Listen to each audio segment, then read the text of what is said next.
Сәлеметсіңдер ме оқушылар? Үшінші сабақтың тақырыбы үй жануарлары, жанды табиғат. Сабақтың мақсаты берілген тақырыпқа қатысты сөздерді табу және сөйлеу барысында қолдану.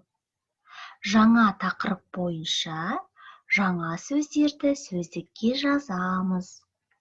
Қора, загон для животных, қой, баран, сиыр, корова, жылқы, лошадь, ешкі, коза, түйе, верблюд, мал, скот.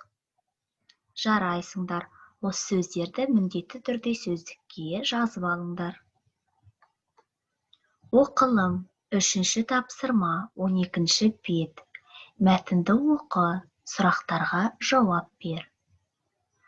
Жазда атамның ауылына бардым. Атамның қорасында жылқы, түйе, сиыр, қой, ешкі бар. Оларды үй жануарлары немесе мал деп атайды. Мен атама көмектестім. Малға шөп салдым. Қораны тазаладым. Жарайсыңдар балалар. Енді сұрақтарға жауап береміз. Әлібек жазда қайда барды? Әлібек жазда қайда барды? Атасының ауылына. Атасының қорасында не бар? Үй жануарларын тағы қалай атайды? Әлібек атасына қалай көмектесті? Үй жануарлары қандай табиғатқа жатады? Оқылым тапсырмасы бойынша дескрипторға кезек берейік. Мәтінді мұқият тыңдайды, 1 балл.